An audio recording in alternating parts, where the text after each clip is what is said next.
What is up, everyone? Please take a second to hit that like button. The more likes that we get in a short period of time, the more people the algorithm will bring into the chat to come hang out with us and see what's going on. So please hit that like button. Let me know how you're doing, and happy freedom. So we're going to take a second to share this out, let the chat fill up, and then we'll get started.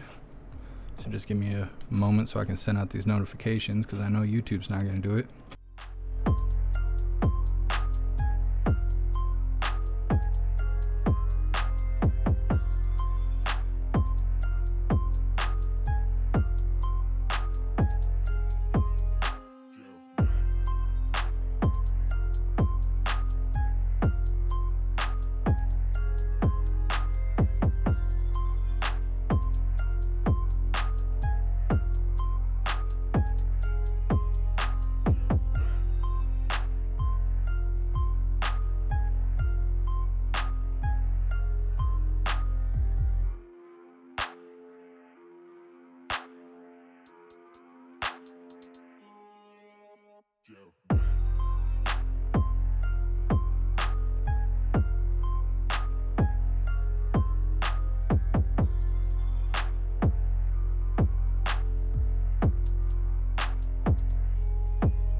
Alright, let me check on the chats real quick and we'll get it started. I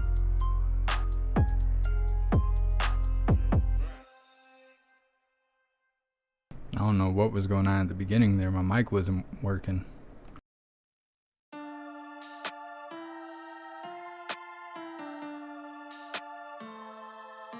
Happy freedom, everyone. Now I can see you. There we are. Make sure you hit that like button, run those likes up. Also, wanted to let you guys know today, I just checked a little bit ago, one of those strikes expired. And so now we currently only have one strike on the JeffMAC YouTube channel. We are no longer head on the chopping block. We have a little bit more of that breathing room that old man Walter's always talking about. We made it 90 days without catching that third strike. We're no longer in the doghouse. It's awesome. It's good stuff.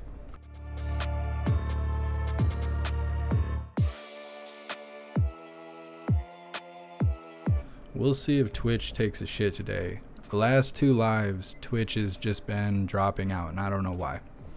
I messed with it, unsynchronized and resynchronized it and all that. Hopefully it works better today. But if it doesn't, you could always go to Odyssey or Rumble, watch on the true free speech platforms.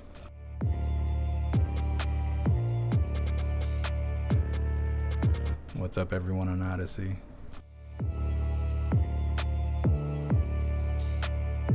And what's up, everyone on Rumble?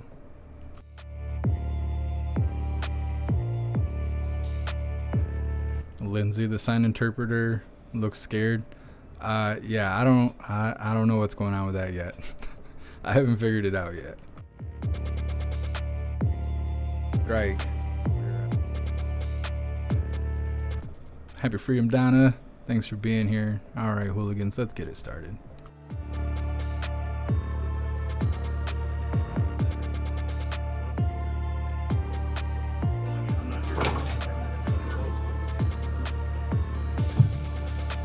Good afternoon, everybody. Prostitute. Okay.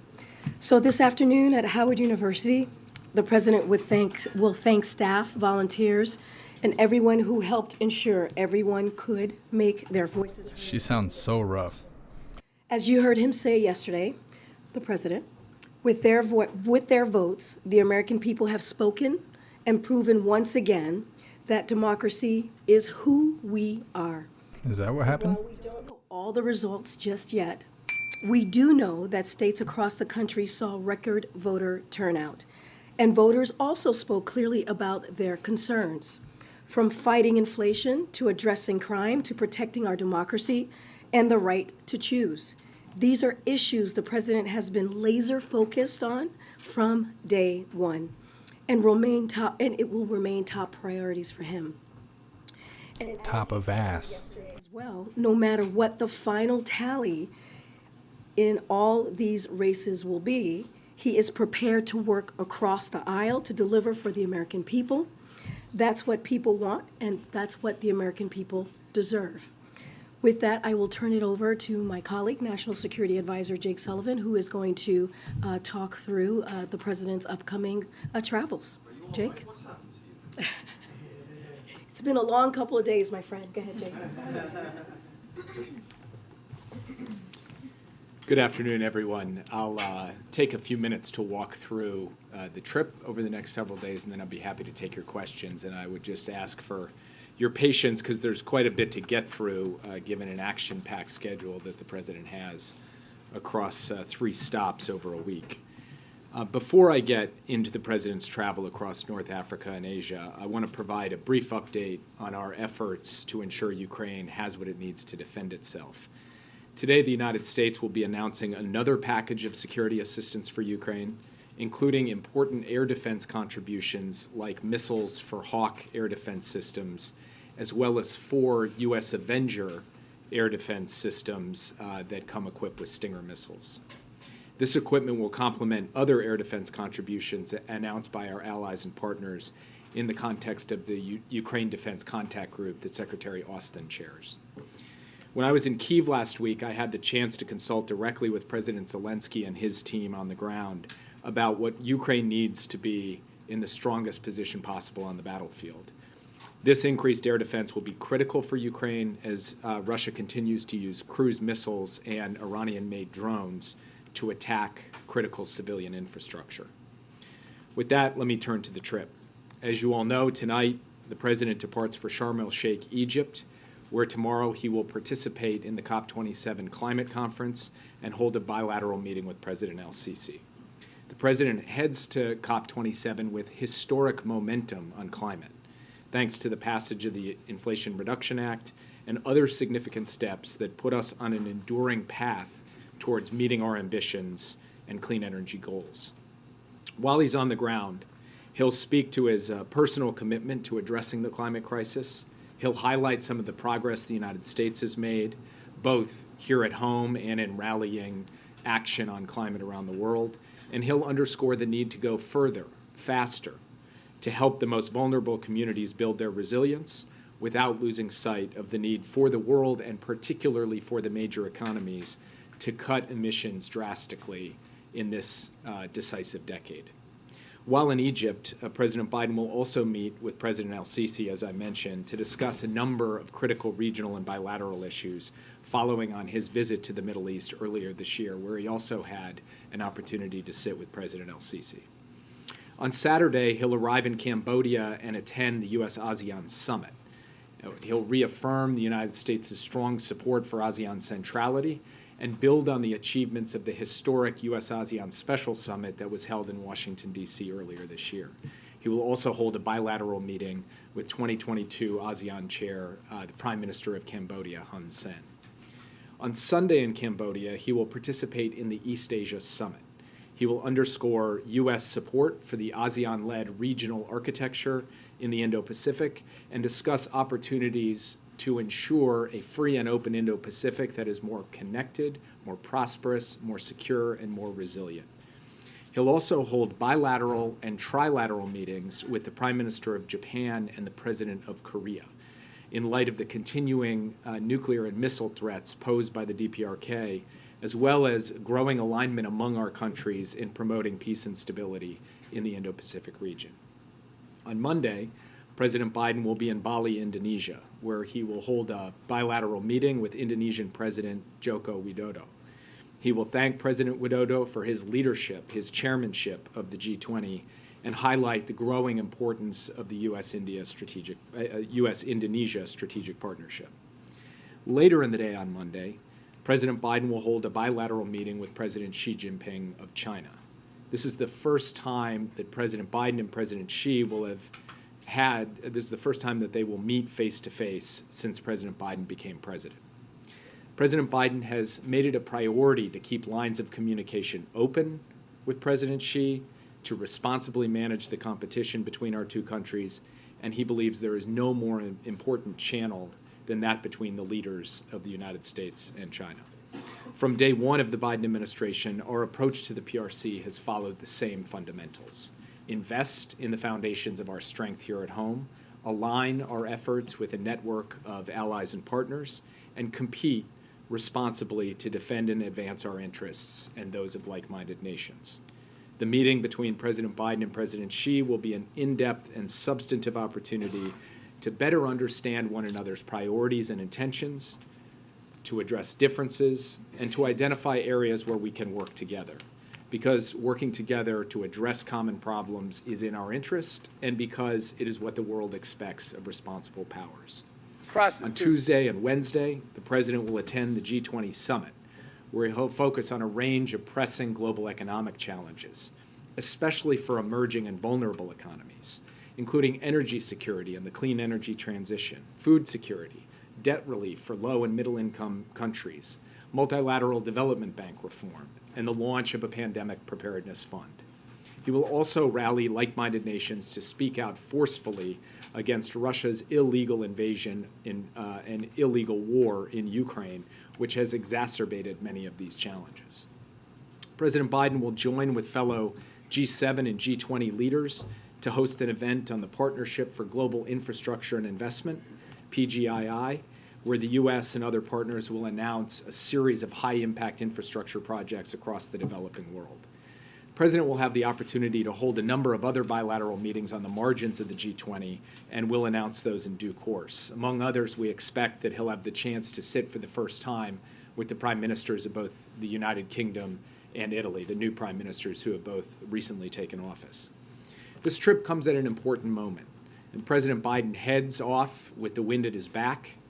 The United States has helped rally the world to oppose Russian aggression in Ukraine.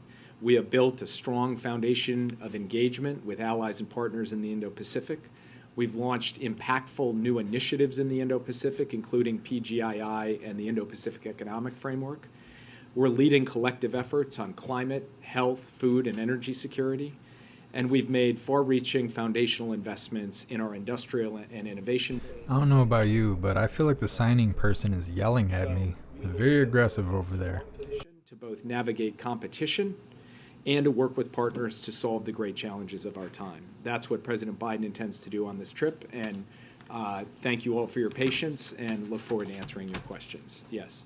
Thanks, Jake. In the briefing we had earlier about the Xi meeting, there was a mention of some proposals on areas where there could be some collaboration. Was that specifically regarding tariffs and trade negotiations, and will there be any progress on that? I don't think you should look at this meeting as one in which there's going to be specific deliverables announced. Rather, the two leaders are going to give direction to their teams to work on a number of areas, both areas where we have differences and areas where we can work together. That will include direction to the economic teams to address our concerns about Chinese economic practices and to deal with some of the underlying differences of view and perspective on economic matters. It will also involve giving direction to try to work on issues on which we do have common interest, whether it's health, counter-narcotics, climate, or other areas. Yeah. So, two-part question on the Asia trip. First off, what impact does midterm elections have on the president's ability to deliver on American commitments overseas? And secondly, now that Xi is through the Congress in China, does that affect his willingness to work with the United States or embolden him to conflict with the United States more? What impact do you think that could have? So first, when it comes to the president leaving after the results on Tuesday and the incoming results that continue to flow in, he feels very good about where things stand, and he feels like he is going out on this trip with the wind very much at his back. And that gives him an excellent opportunity both to deal with competitors from a strong position and to rally allies.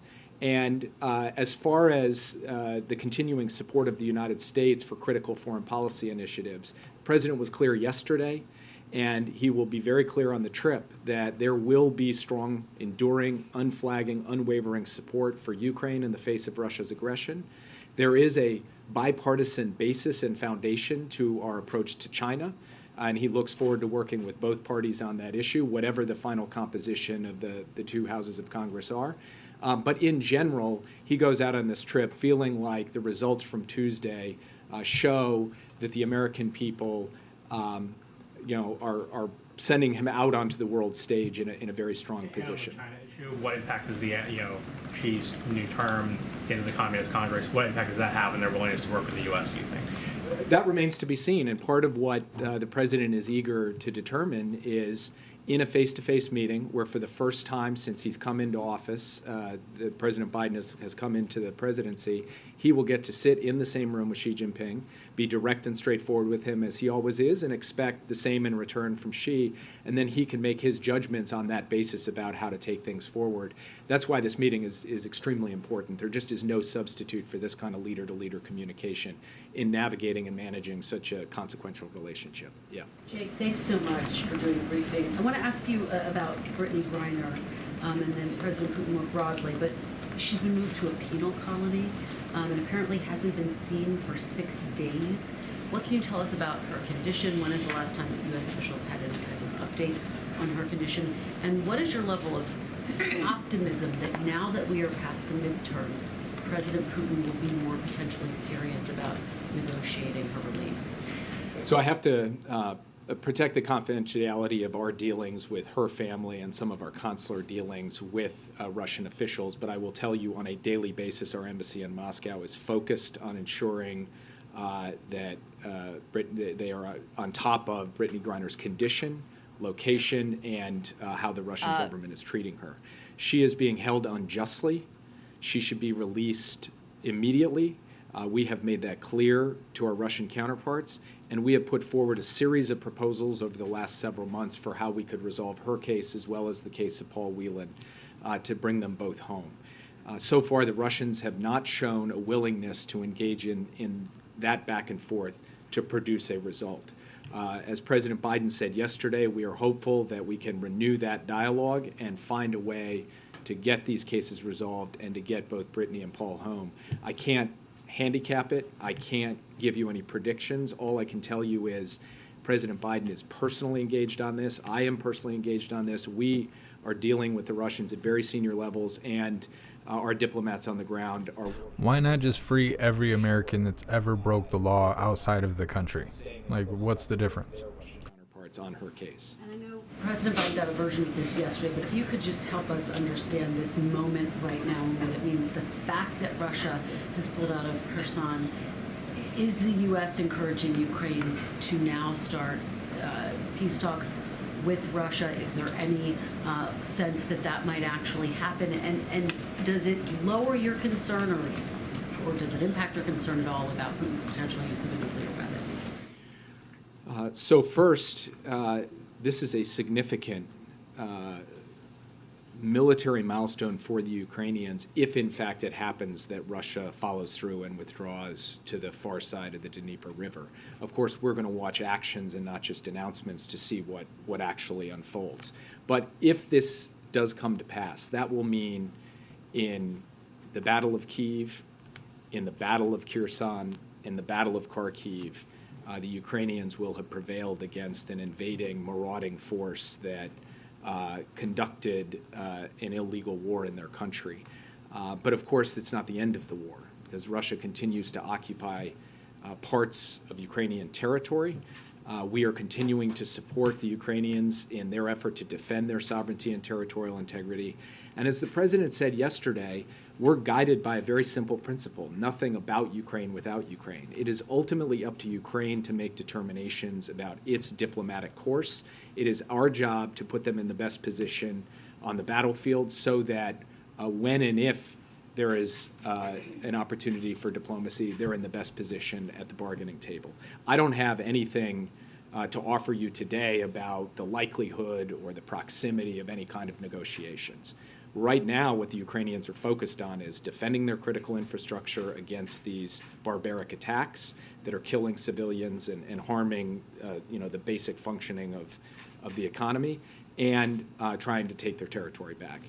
The United States is not pressuring Ukraine. We're not insisting on things with Ukraine. What we are doing is consulting as partners and showing our support not just through public statements or moral support, but through the tangible physical support of the kind of military assistance I mentioned before.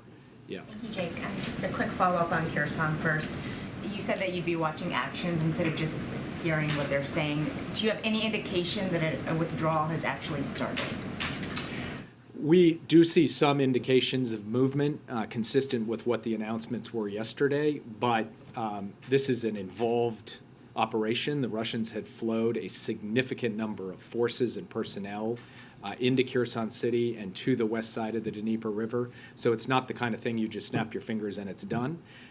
So we will want to see how it actually unfolds in the coming days before we make any judgments about whether the Russians are fully following through on the announcement they made or whether they're going to choose to change course at some point. And we'll continue to stay in close touch with the Ukrainians on that as well. And to follow up on Kristen's questions about Griner, forgive me if I'm wrong, but I didn't hear whether you have a condition for her, a current condition, how she's doing since she's been transferred to the penal colony. Sorry, in the start of my answer to Kristen, what I said is to protect confidentiality. I'm not going to speak to her condition from the podium today. And one more question, unrelated, sorry. The president yesterday said that it should be, that the Elon Musk's acquisition of Twitter should be looked into as a potential threat to national security.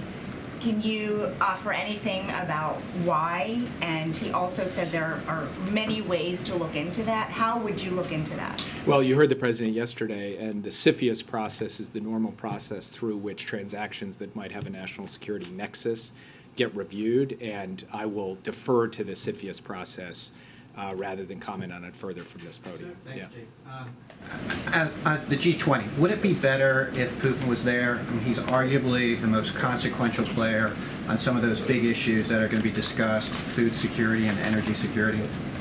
Well, you'll have to ask President Putin in the Kremlin why he's decided not to go, as it appears he has decided not to go. It's not really for me to comment on. What I can say is that President Biden is going to advance an affirmative agenda on all the issues that I laid out, and he'll do that regardless of who's sitting in the chair on the Russian side. Yeah. On China, can you give an update on the kind of efforts that were launched before about a sustained dialogue on risk reduction, the strategic stability talks? Where do those stand? What has been the impediment to try to get those risk reduction talks going? Well, first, we do believe that with the U.S. and Chinese militaries operating in proximity to one another in the Indo-Pacific, in many different areas of the Indo-Pacific, it is important to have channels of communication between our militaries so that we can avoid accidents, miscalculation, escalation, and we can avoid having anything that might tip over into conflict. That to us is important, that type of communication, that type of engagement. Further, we've expressed our concerns about aspects of strategic stability in the context of China, as we have in the context of Russia. And we've indicated that good substantive dialogue between significant countries like the U.S. and China can help produce greater stability over time. I'm not going to get ahead of the conversations between the two presidents. These topics, of course, will be touched on. What comes of that, in what form, over what time, with what participation, I won't get ahead of today. Yeah. Thanks, Jake. The president said yesterday that he found it interesting that Russia waited until after the midterm elections to announce this withdrawal from Kherson. The implication being that Russia was held off on withdrawing to have some kind of effect on the midterms. So was the president just speculating there, or do you guys have any evidence to back that up? And then I have a Griner question. I think what the president said should be taken at face value. He thought it was interesting timing that you had the election on November 8th, and on November 9th they made the significant announcement in Kherson, and I'll just leave it at that. And then on Brittany Griner, given that the president said that he would be open to meeting Putin to discuss Brittany Griner's situation, would the president be willing to meet with the foreign minister, Sergei Lavrov, at the G20 to discuss Brittany Griner and Paul Whelan? There's no plans for the president to meet with the Russian foreign minister. So I want to ask you about Lebanon. Do you think this administration will deal with any elected president in Lebanon is backed up from Iran and Syria? Well, I don't want to get ahead of, and make I don't want to make categorical statements because we'll have to see what comes out of the democratic process in Lebanon. What I will say is that the president did directly engage with President Aoun just a couple of weeks ago in the process of bringing to conclusion a historic and significant maritime agreement involving Israel and Lebanon. So we certainly believe it's in the United States' national security interest to have a relationship with the government of Lebanon, because we think that that can help with regional security, with America's security, with Israel's security, and ultimately with the security and prosperity of the people of Lebanon. But I'm not going to respond to hypotheticals about a president who doesn't yet exist. One more question. Hezbollah has been obstructing justice regarding the investigation of the Beirut explosion and its allies as well. What this administration is doing to push that forward? We have over 226 victims, and no one really revealed any truth about this big tragedy. It continues to be the focus of the U.S. government, as it has been from the day that President Biden came into office, to try and drive towards answers and accountability when it comes to that explosion. And we'll continue to work that as actively as we possibly can. Yeah. Thank you very much, Jake. Questions about Brazil after Asia. Are you going to Brazil to meet with the president-elect Lula? So we haven't finalized plans, but I have been in touch with senior members of the president-elect's team, because we want to be able to coordinate very closely with them.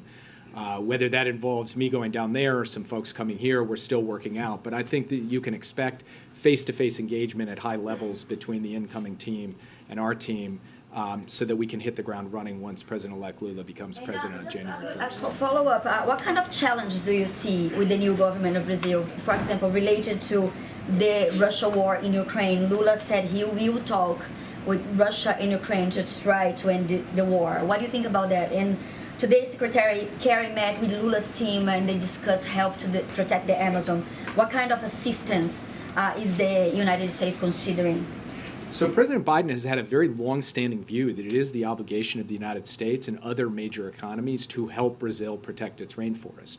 The same goes for other countries with significant rainforests like Indonesia. And so he's going to look for an early opportunity to sit with the incoming president, who has expressed a real commitment and motivation to protect the Amazon, and talk about a variety of forms of assistance we can give. Not just technical assistance, but financial assistance as well. That's something President Biden sees as a real priority. And with respect to Russia's war on Ukraine, President Biden had an opportunity briefly to speak with the president-elect shortly after his victory, and they agreed that they would talk in detail about all of these issues, including the Ukraine issue, when they have the chance to meet in person. I'm not going to get ahead of that conversation, because I think the two of them should have the chance to talk before I characterize it. Yeah. Thank you. General Milley yesterday had a pretty staggering assessment of the casualties from Russian casualties in this war so far, saying that 100,000 have been wounded or killed.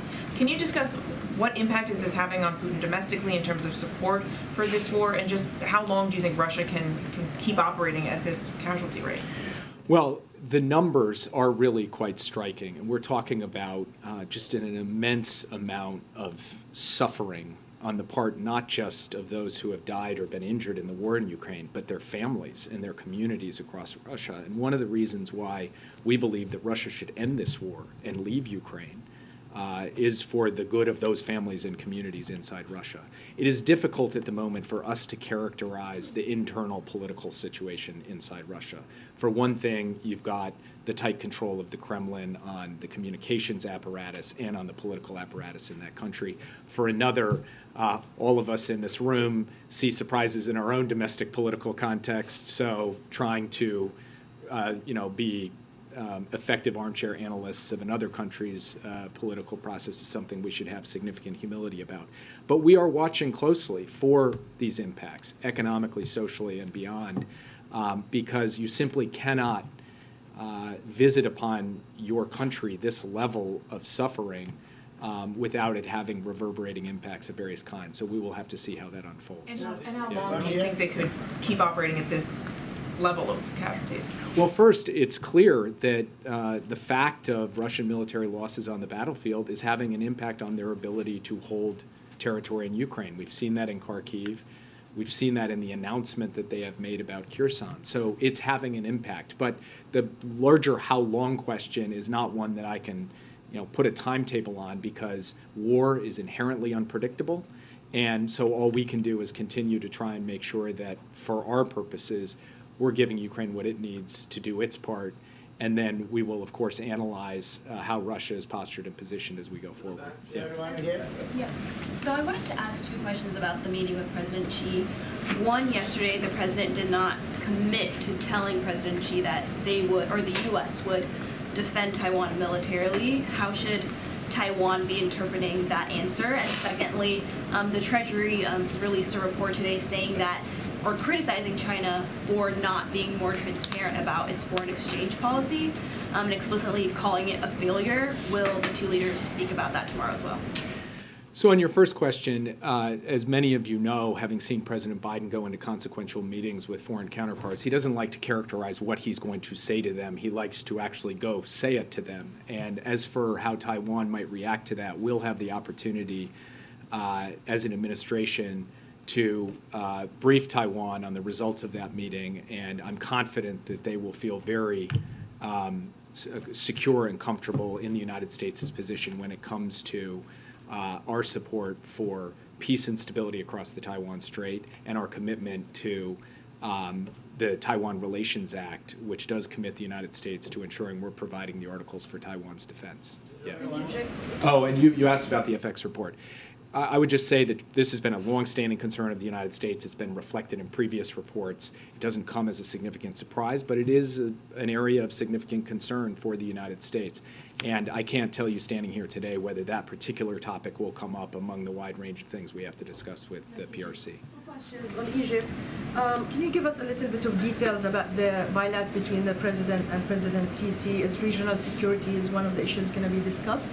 And on the meeting with Xi Jinping, can you give us some kind of assessment of how do you see Russia position vis-a-vis, China position vis-a-vis Russia? Do you think that you were able to neutralize him from supporting Russia so far? And what more do you think that the president can raise issues to make sure that they will stay the way it is and not involved with the war in Ukraine? So first on the PRC, we have not, since President Biden and President Xi spoke some months ago, seen the PRC providing military equipment, weapons for use on the battlefield in Ukraine. And we have not seen kind of wholesale efforts to backfill or undermine the sanctions regime, though of course the PRC has continued its economic relationship with Russia over the course of the past many months. One other positive signal that we have seen was during the recent visit by the German Chancellor, Olaf Scholz, to the PRC, the statement on nuclear weapons and Xi Jinping specifically talking about the need to avoid the use of or even the threat of the use of nuclear weapons anywhere in the world. And in that context of that conversation, we regarded that as constructive. On the other hand, we believe that, of course, every country in the world should do more to prevail upon Russia, especially those who have relationships with Russia, to end this war and leave Ukraine. President Biden will have the opportunity to talk in detail about the Ukraine crisis during his meeting with President Xi. On the meeting with Sisi, it will cover a range of issues between the U.S. in terms of our strategic partnership, as well as issues in the region. And that includes, of course, Egypt's role in the Israeli-Palestinian conflict. President Biden and President Sisi engaged directly last year during the conflict in Gaza. Ongoing efforts to deal with both Gaza and the West Bank. Egypt has a stake and a role in, and they'll discuss that. They'll discuss what's happening in Yemen, where Egypt also has an important role to play, as well as a number of other critical issues in the area. Yeah. Thank you, Jack. I have 2 questions. North Korea has criticized the recent cyber security conference held by the United States. When the President Biden and South Korean President Yoon Suk-yeol at this meeting today, will the 2 leaders discuss North Korea's cyber hacking, include nuclear issues? Second question, do you think North Korea will conduct its 7th nuclear test during the G20 and the SM summit? If so, how will you respond? Well, we've been very transparent about our concern that North Korea, that the DPRK would conduct its 7th nuclear test at some point in this broader time frame. And by broader, I mean we've been talking about this now for a couple of months. That window still remains open. Our concern still remains real. Whether it happens in the next week or not, I can't say. We are also concerned about further potential long-range missile tests in addition to the possibility of a nuclear test. And so we'll be watching carefully for both of those. We are in very tight coordination with both the ROK and Japan, and the trilateral meeting that the 3 leaders will be able to have on the margins of the East Asia Summit, I think will be a significant milestone in the trilateral relationship and will help only strengthen coordination on DPRK. Yes, I do think that the broader threat posed by North Korea in the cyber domain will be a topic of conversation between the President of the ROK and the President of the United States. Yeah, on India, and then I'll do one more. Thank you very much, sir. My question is on U.S.-India relations. President Biden has good relations with many global leaders around the globe. They can pick up the phone and call to each other. He has similar relations with the Prime Minister of India, Narendra Modi. And second part of the question is, if President Biden is visiting India anytime soon, because 1.3 billion people are waiting to welcome him, and at the same time, if Prime Minister Modi is visiting the White House. Thank you, sir. So first, India is the president of the G20 next year. So President Biden certainly will intend to be a participant in that G20. I don't have anything to announce about visits prior to that to India or visits to the White House, but I would point out Prime Minister Modi has already been to the White House since President Biden took office, and the two of them have had the opportunity to meet in person multiple times and to talk by phone multiple times and to talk on video multiple times. When you add all that up, it is a productive, very practical relationship between these two leaders who see common interests on a number of critical issues and have really worked together to strengthen the U.S.-India partnership. And President Biden is looking forward to seeing Prime Minister Modi at the G20 this year as well as we look ahead to next year. And I'll do the last question. Thank you, Jake. 2 quick questions. One, you mentioned sort of a robust agenda for Biden in his bilat with Sisi.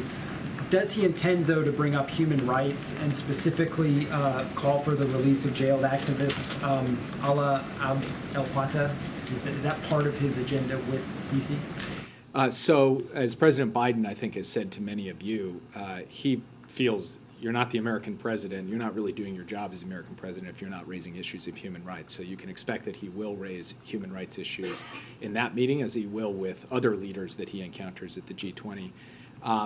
On the particular case of Alaa Abdel-Fattah, we have been in high-level communication with the Egyptian government on this case. We have deep concern about it. We would like to see him freed. We have had discussions through very senior channels, and I think you can expect that those conversations will continue on the ground in Sharm el-Sheikh when we get there. Thank you, guys. Okay. Just real quick on Xi Jinping and the meeting there. President Biden has obviously met with him many times in the past. Some of the success of those meetings was seen to be a little bit of open-ended and sometimes informalities. This will be different, but is there anything that you guys are doing to try to recreate those sort of more informal exchanges that the two of them had, or is it sort of a meeting set up with many people alongside each side of the table that makes those types of informal discussions more difficult? So the current setup of the meeting is one in which each of them will meet alongside their teams, but even in instances on video conferences where each leader has had their team with them, the hallmark of their engagement, no matter who's in the room, is one where they don't just read talking points, they don't just kind of march methodically through each of their scripts. They actually do have a robust back and forth, and it's on the bigger picture. Where is this relationship headed? Where is the PRC headed? Where is the U.S. headed? And especially at this moment, as the president comes out to hell if we don't change our ways. The 20th Party Congress, that bigger picture conversation is probably the most important element of this meeting. That's what the president has on his mind going in. And I think for that reason, it is going to be an important and, in my view, highly constructive contribution to how we manage this relationship going forward. Sorry, guys. Prostitute. Okay. Gonna do another like 15 minutes. Chris, you want to kick us off? Give us a growl. Cryptocurrencies. Interest in the administration seeing those things crash, and should regulators be taking a harder look at these things to protect investors at this point? So I'm not able to comment on it, on what specific actions independent regulators should or should not take on this particular issue. But what I can say is the administration is aware of the recent developments on this, and we'll just continue to monitor the situation. Should the administration do legislation, new things that should be done to protect people? So look, the administration, as you know, Chris, has consistently maintained that without proper oversight, cryptocurrencies, it risks harming everyday Americans. So this is something that clearly we monitor and that we see as an important issue. But the most recent news further underscores these concerns and highlights why prudent regulation of cryptocurrencies is indeed needed. The White House, along with the relevant agencies, will again closely monitor. They don't like money that they don't have control over. Just a quick follow-up on foreign policy first. Kevin McCarthy has said that he would love to lead a congressional delegation to Taiwan. I'm just curious if you would discourage him from doing that if he becomes Speaker. That's not something I'm going to speak to about. As you know, when you all were asking us about the Speaker's travel, we did not comment about her travel. We're certainly not going to do that with Kevin McCarthy. Just on the CPI statement this morning from the president, most of the increase that we saw in inflation last month was due to rising costs for shelter. President Biden's statement didn't mention that. What is the administration doing to contain the rampant run-up in rents right now? Of shelter specifically? So I don't have anything right now to share with you on that specific piece of the data. As you know, the report, the way that we saw it, and as the president says, it shows that we are making progress, which is important as we talk about CPI, on bringing inflation down. As you know, inflation has been a number one top priority when it comes to the economy, those lowering costs for the American people. And so without giving up all of our progress clearly that we have made with the economy, when we look at the labor market, the job creation. So the President Economic Plan, as we know, as we see it right now, because of this data and many other pieces of data that we have seen, we are seeing some strength, and it continues to grow. And we are put in a situation to manage our economy through these global challenges. So again, we think that the data that we saw with CPI is a step forward. The president clearly is going to continue to do the work to bring down cost for the American people. We talked about the gas prices and also Inflation Reduction Act, so that will continue to be. But that particular piece of the data, I don't have anything to share with you on that. Go ahead. Thanks, Karine. President Biden yesterday drew some red lines on issues where he will not compromise with Republicans: Medicare, Social Security, a national abortion ban. He also did say that he would be willing to compromise with Republicans on some other issues, but he didn't say which ones specifically. So what are the areas where you guys do see room for compromise with Republicans? So as you know, all the results are not in yet, so don't want to get ahead of that.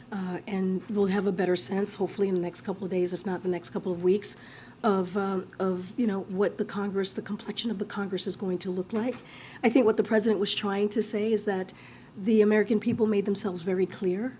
The last couple of months, you've heard the president lay out the stark contrasts. He laid out the choices that the American people had to make just a couple of days ago, and they were very clear about that, which is making sure that we continue to lower costs, making sure that we do not repeal Inflation Reduction Act, making sure that we continue to deliver for the American people, making sure that, let's not forget, democracy was also a choice that the American people made. And so that's what he's talking about. He's talking about basically the wins that we have been able to deliver for the American people. He's not willing to roll that back. And as we know, congressional Republicans made themselves very clear leading up to Tuesday that they were going to Edward said he thinks her mouth has rug burn. roll back Social Security, not even roll it back, just cut it all off, right? Chop it out. Burned her throat out smoking that parm. willing to do. The old hunter. Let's not forget, these are issues that the American people see as very popular and important to them. So that's what he's I talking understand about. you don't want to get ahead of the results, but it was the president who said yesterday that he'd be willing to compromise on certain issues. So has he not thought through what those issues would be? It's just a No, I hear your question. You're saying he's being willing to compromise, but at the same time, we have to see what the results are. And of course, he's going to say that. He's the president of the United States. Of course, he's going to say, I'm willing to work with the other side. We're talking about President Biden, who has done that. He also laid out that he has, since his administration in the past 20 plus months, he has passed 200 bipartisan laws, signed 200 bipartisan laws. And so he is saying that he's willing to work with the other side, as he has said before. But once we know what we're working with in the next, hopefully, couple of days, if not longer, then we'll have those conversations and can talk more. And then quickly on democracy, the president yesterday talked about, this being an example that democracy works. You really emphasized that. I think he's expected to talk about that later today as well. I know that you guys have pointed to some statewide races where some prominent election deniers did not win, but I believe at the latest count, at least 145 election deniers running for the U.S. House have won their races. So given that, how does the president assess the state of U.S. democracy and the health of that democracy when so many election deniers are being elected to Congress, a majority of the Republican caucus? So the president has been very clear that he still sees that he believes our democracy is still under threat and that the American people have to defend it. That's something that he's going to continue to say. And the part of that is rejecting election lies or those who would use violence to overthrow democracy. And so you did see that from the American people. But again, it's still under threat. One election will not change that, right? And so there's still work to be done. There's still work to strengthen our democracy, and there's still work to protect our democracy. Again, it's not going to happen under one election or even 2020 election, right? We've continued to work towards that. Again, Mary. I'll come to the back in a second. Go ahead. Can you describe more of the president's phone call yesterday with Leader McCarthy? He noted they don't have much of a personal relationship, so how did it go? Did he get a sense that there are areas where they will be able to compromise going forward? I'm not going to get into more details into that private conversation. I'm sure Leader McCarthy will have more to say on his end. But look, I think the way to look at the conversation and the president speaking with Kevin McCarthy is that he is willing, as he said yesterday, to work with folks on the other side of the aisle, as he has in the past. He's willing to do things in a bipartisan way. This is a president who has made that a priority, not just as president, but as vice president and also as senator. And so he's, just as long we are delivering for the American people, that is something that he wants to see. And we've done that. Let's not forget the gun legislation. We saw movement on guns in that we hadn't seen in 30 years, the bipartisan infrastructure legislation, the CHIPS and Science Act, the PACT Act to actually really give some relief, some health care to our veterans. So there's ways that we can work together, but we'll see. We'll see what the agenda will be. And is the president going to go down to Georgia to lend some support to Raphael Warnock in this runoff? Is that under consideration? So I don't have anything for you right now to speak to, but clearly the president will do whatever Senator Warnock needs him to do to help him win. The DNC made significant investments in Georgia this year, but again, I don't have anything right now to lay out as far as any travel that the president will be making. Has Warnock made a request? I actually have not heard of a request. I just don't have anything to share on that. Okay. And I'll come to that. Kareem, thank you so much. The president's obviously going to this climate summit, to COP27. How does he reassure leaders, given that he is anticipating a Republican Congress, that any new agreements that they come to will be carried out here, will be codified if need be, given that he's got to reach across the aisle? We'd say that last part. How can he reassure the leaders that whatever new agreements they reach there will be carried out, will be codified? Who is that guy and where's Peter Ducey? expecting that he will be working with Well, Republicans? I mean, this is a president who has been in front of world leaders, who has traveled abroad, as you know, multiple times in the past 20 plus months of his presidency. And let's not forget, as vice president, and let's not forget, as senator. So he has, as we know, a lot of respect for some of these leaders. He has very close relationships with many of these leaders. He has done business, if you will, and talked about really key important issues over the last few years, if not decades. So I think there's a level of trust and understanding on how this works. And, you know, I also feel as if, I also think that we don't want to go too far, right? Because we're still waiting on results. We're still waiting on what will happen with Congress, both the Senate and the House. But again, it was a good night for Democrats. It was a historic night for Democrats. And like Jake said, just from here, just moments ago, the president goes into, goes to Asia with the wind at his back. And it's not the first time. One of the last times he went, it was the bipartisan infrastructure legislation. You know, there are wins that they have seen us deliver on. And so I think there is a level of trust with this particular president. I just want to ask you one quickly on the economy. Inflation not as high as was expected, but we are hearing about these layoffs of these major companies, Meta and Twitter. What is the message to American companies who are concerned that those layoffs could be a sign that the economy could be headed toward a recession? So we are aware of the layoffs at Meta and other tech companies that you just laid out, Kristen. I don't have a comment on the moves announced by Meta today specifically, but more broadly speaking, the most recent jobs and CPI report, the one from today, suggests that the U.S. economy continues to grow, and it's also adding jobs, which is incredibly important. And Americans are beginning to see a much more needed break in inflation, so that does matter. If you just look at CPI, let's not forget the GDP, where we saw the last quarter, we saw the economy grow by 2.6%. All these data points matter as to how we're growing and where we're headed in an economy. You've said several times from this perch right here that the White House wants to remain independent from the Justice Department. I cover the Justice Department at DOJ. Those folks will say we want to stay totally independent. I know Jake was asked earlier by Weija about this comment with Elon Musk and having people, it's worthy of looking into Elon Musk's relationship with other businesses. He talked about CFIUS. CFIUS is made up of the Treasury. How is that not an invasion of privacy? The president has been criticized in the past for talking about the Department of Justice and looking into people relating to January 6 subpoenas. What did he mean? What does that mean when the president says worthy of being looked into? It's raising some questions. So the National Security Advisor, Jake Sullivan, just answered that question. I'm just not going to go beyond that. He is, as you know, the advisor to the National Security Council.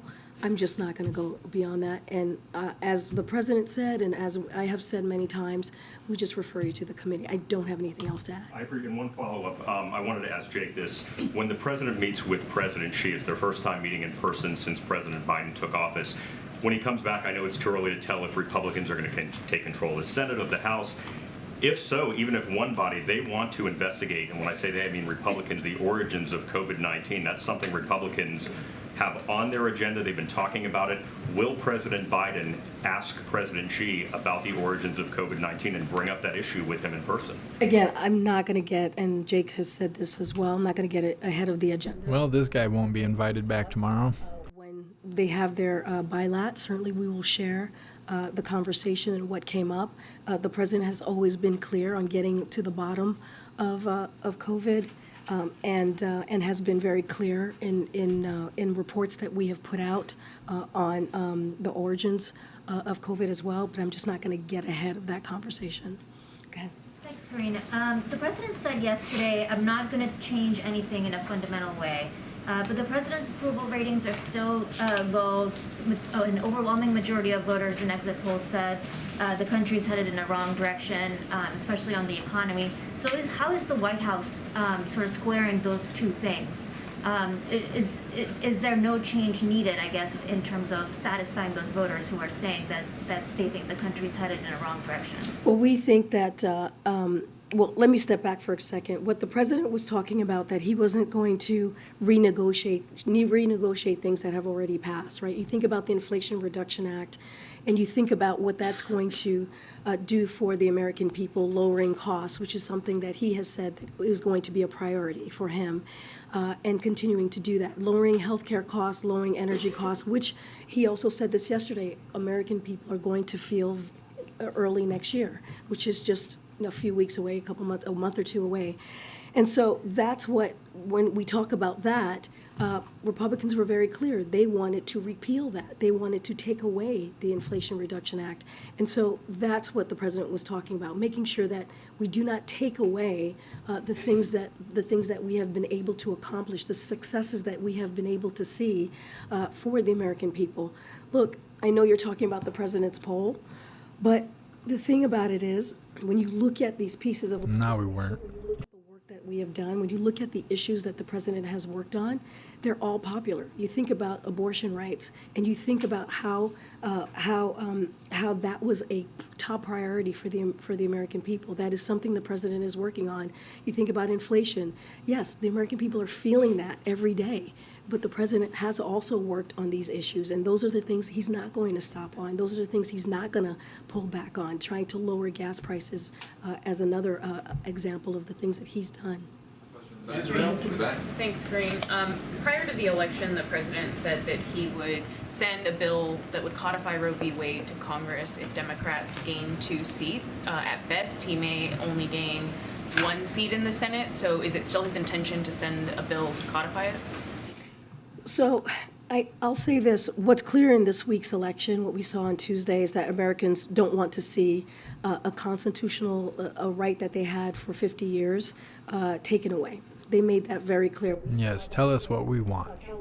Vermont, Michigan, when they enshrined abortion rights in their own state from voters. We saw in Montana and Kentucky where they rejected measures that would have restricted access to reproductive care. So they made their voices very, very clear. They want to see their access to reproductive care protected, and they want to see Roe codified. And we're going to do everything that we can to make that happen from here.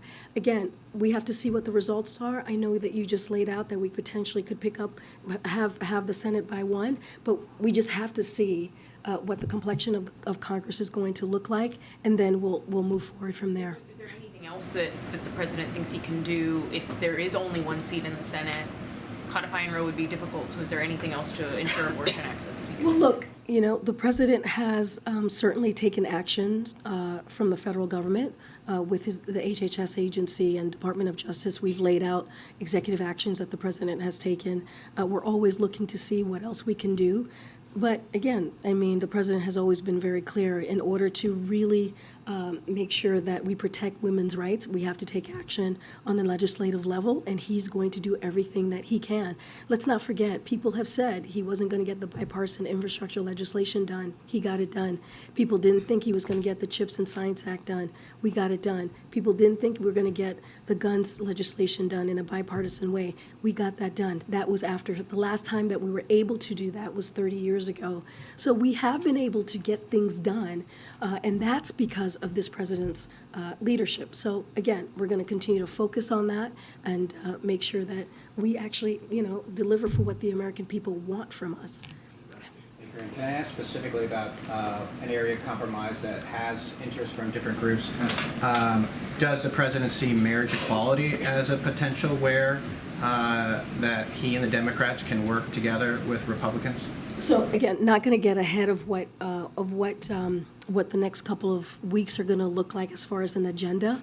Clearly, marriage equality is something that's important to the president. He has been a leader and a strong ally for the LGBTQ+ community, and he has spoken to the importance of moving that piece of legislation forward. And so, of course, we're going to continue to work on that, but I'm not going to get ahead of what our agenda is going to look like before we actually know what the Congress is going to be. Thanks, Karine. Given the underperformance of candidates who were backed by the former President Trump, what does President Biden believe that says about Trump's standing in the Republican Party? So meaning like basically the candidates that he put forward? Correct. So, and the president has said this, you heard him say this many times over especially the last several weeks, is that The election was a choice and not a referendum, as the president said, again, throughout the fall.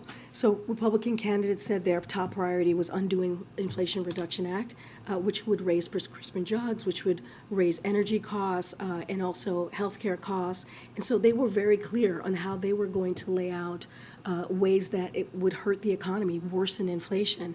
And so Democrats ran on an agenda that was going to deliver for the American people. We believe that choice was very, very clear was made very clear for the American people. And what we saw was that the American people rejected the MAGA extremism and a vote for democracy as well. And so I can't speak to what the the candidates or what Republican Party feel about their leader, but what I can speak to is what we ran on and what we laid out and what we heard from the American people of what was important to them and what we can speak to with what congressional Republicans were trying to do, which is take us back, which is take away people's rights, and the American people responded. But I mean specifically Trump-backed Republicans. Does the president think that, their losses show that he is losing power within the GOP? Look, I can't speak to the support that he has or doesn't have. What I could speak to, and as you're asking me about the particular the folks that he backed, they were extreme, right? They were MAGA extremists. And that's what I mean, right? They were people who wanted to take away our freedoms, take away our rights, as we talk about. Like what? That was your right? Codifying Roe. There were folks who wanted to just pull back and take away the Inflation Reduction Act, actually take that away, something that was incredibly historic. They wanted to do the opposite of what we're trying to do, which is deliver for the American people. They had extreme... Saying a whole bunch of nothing. Even on democracy. You heard the president deliver very strong remarks on democracy not too long ago. And so he laid that out, what we were seeing from these particular extreme candidates. And, that's what we can speak to. And I think that's what the American people decided on. And that's the stark differences that the American public saw. And one quick one on China that I meant to ask Jake, but I didn't want to ask him 4 questions. So on that briefing call, an administration official said that one of the main objectives is to deepen their understanding of each other's priorities with a goal of reducing misunderstanding and misperceptions. What do you think are some misconceptions, misperceptions, misunderstandings that China has about the U.S.? So look, I don't... Who cares what China thinks? Deep specifics. I think you guys have followed the relationship. Deep specifics. That's what I gave her last night. Look, I think what's important to note is that, and you've heard us say this too, the president really think it's important to have that face-to-face leader-to-leader conversation, and the president and she has spoken, I think, about 5 times, which we've all read out to you when they have spoken. And this will be the first time they'll be in person. And we believe, the president believes it is critical to build a floor for the relationship and ensure that there are rules of the road that bound our competition. But building a floor is not just about that. It's also ensuring that we also are working together on areas where our interests align, especially transnational challenges that affect the international community. So there are a lot of things that I think that they are going to discuss. This will be, again, their first meeting in person, but don't want to characterize that meeting. They're talking about it like it's a blind date or something. The 2 leaders, the president and President Xi, have an opportunity to have a really in-depth conversation and talk about the interests that matter to both of them. Corinne, if you could just talk a bit about the lame duck Congress session right now. Beyond the must-do items that Congress has to do, like funding the government, what are some of the top items on the wish list right now for the administration that you want to do while you still have the House and the Senate? So look, the president is looking forward to talking to both Democrats and Republicans once those results are in.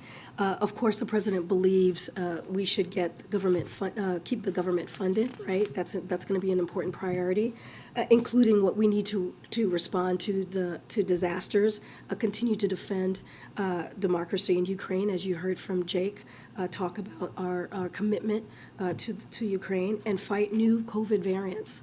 So those are the things clearly that are a priority for this president. And we should pass the overdue marriage equality bill, as I was just asked just seconds ago, pass the Electoral Reform Act and the Defense Authorization Bill as well, which should include Senator Manchin's permitting bill. And we need to finish confirming the judicial nominations he made earlier this year. No, you need to finish the wall. That's what you need to finish. Again, we look forward to discussing this with Democrats, both Democrats and Republicans, once we know, once the results are in. And how about something big on the debt ceiling, as some Democrats are calling for right now? So, look, you know, it's premature to say what the complexion of the House is going to look like, but the president is looking forward to having those discussions, you know, priorities with Democrats and Republicans, as I was just saying, their congressional leaders. The debt limit should never be a matter of political brinksmanship, as you've heard us say. The president looks forward to working with Congress to responsibly address the debt limit before its expiration. But again, we're gonna see the results once they come in, and he looks forward to having those conversations with leaders from both sides. Go ahead, Evan. Thank you. You talked a little bit earlier about a list of what the president was able to do versus what he wasn't able to do. And for those, especially in the African American community who helped take Biden to the presidency, when you talk about going forward in these next couple of years, do you think, given those who were recently elected, that you'll have more or less ground when it comes to issues of criminal justice reform and voting rights? So, as you know, when it comes to those two issues, voting rights, criminal justice reform, that is something that the president sees as a priority. And when it comes to the Black community, the president has seen their issues as a priority as well, right? I think everything, if you think about everything that the president has done, you think about the bipartisan infrastructure legislation, you think about the American Rescue Plan, you think about Chips and Science Act, you think about the Inflation Reduction Act. I honestly don't think about that stuff.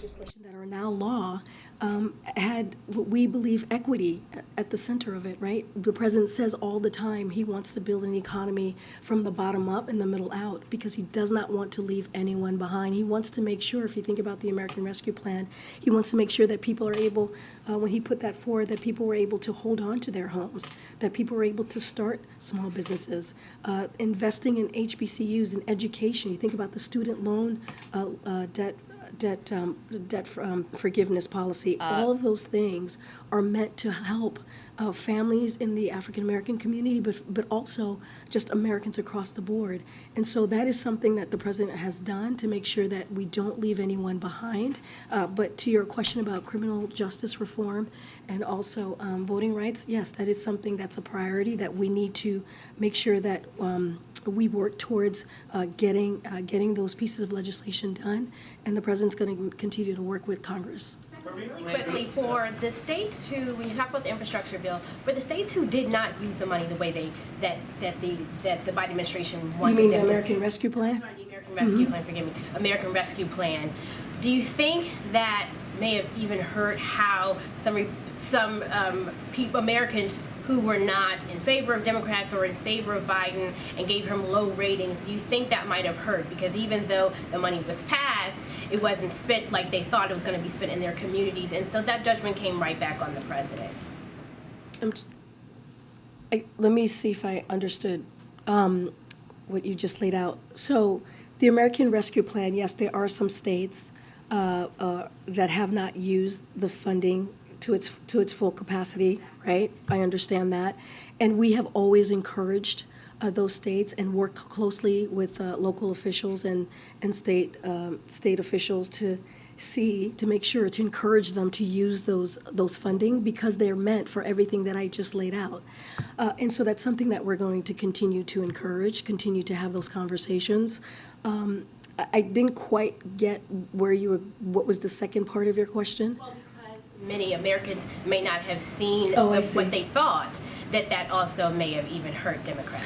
Well, I mean, I can't speak to that because I have not seen the data on that. But look, I think it's unfortunate. I think it's unfortunate if local officials or state officials refuse to use the funding that was provided through the American Rescue Plan. We have to remember what was in the American Rescue Plan. Let's not forget the child tax credit that helped lower poverty among children. We cannot forget how it helped small businesses get going again. We cannot forget how it helped open schools. When the president walked in, there were majority of schools were shut down. So there was so much in that American Rescue Plan that met the moment, and it is unfortunate if politicians use that in a political way, if elected officials use that in a political way, and not give that service that was provided, those funding that was provided to their constituents. Because again, the president is not a president for blue states or red states. He says this all the time. He's a president for all Americans. I'm going to take one more. Unless you're a MAGA American, he's not with you. What did you call on? Me? Yeah. Whom exactly Jake has been talking to at Kremlin during the last months, and what exactly was the aim of these talks? Was it avoiding escalation, or maybe mutual interest recognition? And or maybe are these talks aimed to lead to something more, for example, to negotiations? So look, I think you're talking about when Jake was the reporting. Yeah. So I think you're talking about the negotiations that people are saying, right? That has been reported. So, people claim a lot of things about the conversations that United States has. I don't have any specific conversations to read out to you at this time. And, but, we reserve the right to speak directly at senior levels, as you have heard Jake say just moments ago, about issues that concern the United States.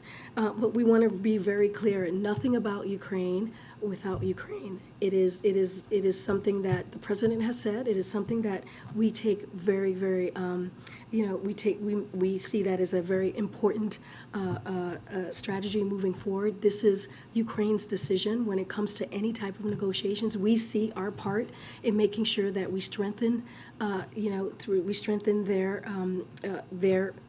part in this, whether it is making sure that they have the security assistance to defend themselves, as they have been very bravely, or when it's time when they choose to negotiate. But again, nothing about Ukraine without Ukraine. So I'll leave it there. Thanks, everybody. Thank you. Look at her run, run, run.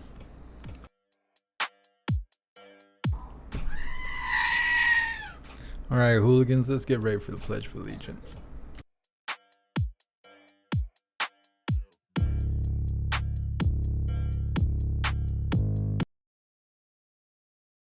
All right, hooligans, please join me for the Pledge of Allegiance. I pledge allegiance to the flag of the United States of America and to the republic for which it stands, one nation, under God, indivisible, with liberty and justice for all.